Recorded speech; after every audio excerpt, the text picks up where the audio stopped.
সালামু আলাইকুম বন্ধুরা, আশা করছি সবাই ভালো আছেন। তো চলুন কথা বলা যাক বোনের কষ্ট এই নাটকের রিভিউ নিয়ে। তো এই নাটকে আমরা অভিনয় করতে দেখতে পেয়েছি সজল আহমেদ এবং স্পর্শিয়া মিম, রাফি, মাওয়া, রিমন, সুস্মিতা এবং আরও অনেকে ছিল বিভিন্ন চরিত্রে। তবে এই নাটকটি একটি ইমোশনাল গল্প ছিল। অত্যন্ত ভালো লেগেছে এই গল্পটি। তবে এখানে কথা হলো যে বাবা মার পরে যদি সংসারের দায়িত্ব কেউ নেয়, সেটি বড় ভাই হোক কিংবা বড় বোন, তাদের উপরে অনেক দায়িত্ব বর্তায়।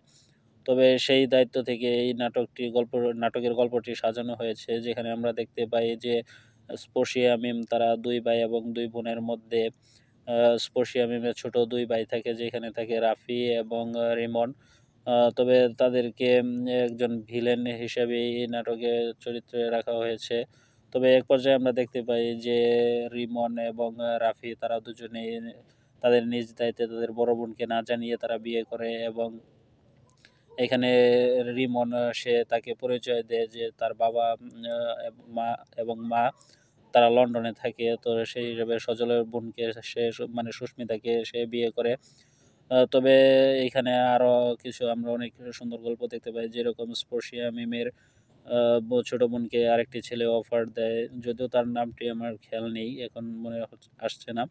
তবে তাদের দুজনকে আহ, তাদের দুজনকে ভালো চরিত্রে রাখা হয়। তবে সেখানে আমরা দেখতে পাই যে সজল আহমেদ, সে বসের চরিত্রে ছিল এবং সে কোম্পানির বস ছিল, যে কোম্পানিতে স্পর্শিয়া মিম চাকরি করত।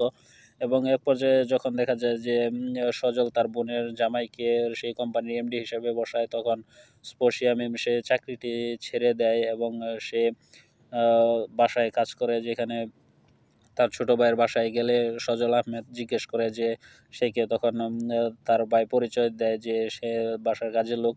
তখন সজল বলে যে আপনি একজন ভালো শিক্ষিত মেয়ে হয়ে বাসায় কাজ করছেন। তখন স্পর্শিয়া মিম বলে যে এটা আমার ভাগ্য, কিছু করার নেই।